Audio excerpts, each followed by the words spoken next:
ஒரு குட்டி shopping vlog பார்க்கலாங்களா? 2 gram coin எடுக்கிறதுக்காக தான் போயிருந்தோம். கோல்டு பர்ச்சேஸ் பண்ணிவிட்டு வெள்ளி செக்ஷன் வந்திருந்தோம்.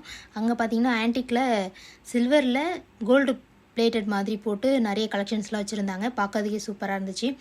வெள்ளி பொருளாலான இந்த சாமி சிலைகள் அதெல்லாம் வச்சுருந்தாங்க. அதுவுமே பார்த்துட்டு நல்லா இருந்துச்சு. குட்டி குட்டியாக அதெல்லாம் பார்த்துட்டு குழந்தைங்களுக்கான ப்ரேஸ்லெட் செயின் அந்த மாதிரிலாம் வச்சுருந்தாங்க. அதுவுமே பார்த்துட்டு அப்புறம் மாலுக்கு வந்திருந்தோம். உங்களுக்கு ஒரு நல்ல விஷயம் செய்ய தோணுது, அதை மற்றவங்க பார்த்தா நம்ம செஞ்சால் அவங்க பார்த்து என்ன சொல்லுவாங்க ஏது சொல்லுவாங்க அப்படின்னு நினச்சிட்ருக்கீங்களா? அது ரொம்ப தப்புங்க. உங்களுக்கு பிடிச்சிருந்ததுன்னா அது செய்யுங்க.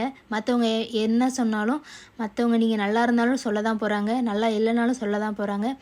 அதனால் உங்களுக்கு என்ன பிடிச்சிருக்கோ அந்த மாதிரி செஞ்சுட்டு லைஃப் என்ஜாய் பண்ணிவிட்டு போயிட்டே இருங்க. சம்மர் ஸ்டார்ட் ஆகிடுச்சு. ஸோ உடம்பை ஹைட்ரேட்டாக வச்சுக்கோங்க.